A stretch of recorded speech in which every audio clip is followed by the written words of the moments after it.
Good morning. അപ്പോൾ രാവിലെ തന്നെ എഴുന്നേറ്റ് എൻ്റെ അടുക്കളയുടെ ജനലെല്ലാം തുറന്നിട്ട് എല്ലാ ചെടികൾക്കും ഒന്ന് വെള്ളം ഒഴിക്കണമായിരുന്നു കേട്ടോ.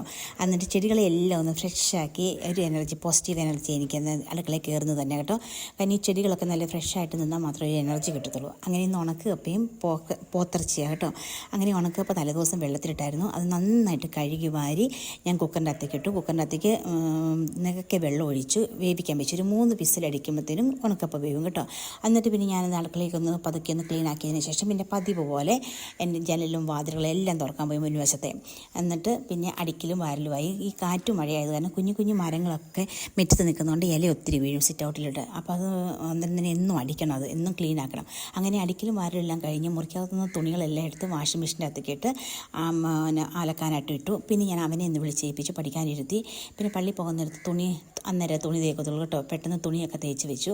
ഞങ്ങൾ എന്നും രാവിലെ ഞാനും റോയിച്ചിനും ഒരു മോർണിംഗ് വാക്കിംഗ് ഉണ്ട് കേട്ടോ. ഒരു 1-2 കിലോമീറ്റർ ഉണ്ട്.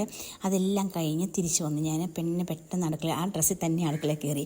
കപ്പയെല്ലാം വെന്തിരിക്കുമായിരുന്നു. പെട്ടെന്ന് അരപ്പൊക്കെ ഇട്ട് എല്ലാം റെഡിയാക്കി വെച്ചു. അത് കഴിഞ്ഞിട്ട് പിന്നെ മൊത്തത്തിലൊരു അടുക്കളയെല്ലാം ഒന്ന് പാത്രങ്ങളെല്ലാം ഇട്ടിട്ടാണ് പോയത് നടക്കാനായിട്ട്. പിന്നെ അതെല്ലാം ഒന്ന് ക്ലീൻ ചെയ്ത് എല്ലാം അടുക്കളയെല്ലാം ഒന്ന് ക്ലീൻ ആക്കി കഴിഞ്ഞപ്പോഴത്തേനും ബീഫ് ഇന്നലെ കറി വെച്ചിട്ടുണ്ടായിരുന്നു. ഇനി ഒന്ന് ചാറാക്കണമായിരുന്നേ. അതിന് സവോളയും തക്കാളിയും എല്ലാം ഇട്ട് വഴറ്റി നന്നായിട്ട് വഴണ്ട് കഴിയുമ്പോൾ കുറേശ്ശെ മല്ലിപ്പൊടിയും മുളക് പൊടിയും ഗരം മസാലപ്പൊടി ഇട്ട് ഒന്ന് വഴറ്റിയെടുത്തിട്ട് കുറച്ച് വെള്ളം ഒഴിക്കും. വെള്ളം ഒഴിച്ച് നന്നായിട്ട് ചെറുതിയിൽ അതൊന്ന് തിളച്ച് വരുമ്പോഴത്തേനും ഞാൻ വേവിച്ച് വെച്ചിരിക്കുന്ന ബീഫല്ലായിരുന്നു. പെട്ടെന്ന് അതിലേക്ക് ഇട്ട് ചെറുതിയിലങ്ങ് വെച്ചാൽ മതി. അപ്പോൾ അങ്ങനെ പെട്ടെന്ന് നമ്മുടെ എളുപ്പത്തിലുള്ള ബീഫ് കറിയും കപ്പയും റെഡിയായി കേട്ടോ. ഇനി ഞാനൊന്ന് പെട്ടെന്ന് കുളിക്കാൻ പള്ളി പോകാറായി.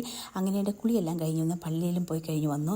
അപ്പോൾ ഇന്നലെ നട്ട വെണ്ടയും പയറും എല്ലാം മഴയിൽ കുത്തിയൊലിച്ച് പോയെന്ന് നോക്കിയേ കേട്ടോ. കാര്യം ഭയങ്കര മഴയല്ലായിരുന്നു. പക്ഷേ കുഴപ്പമൊന്നുമില്ല, നല്ല സ്മാർട്ടായിട്ട് നിൽക്കുന്ന പയറൊക്കെ.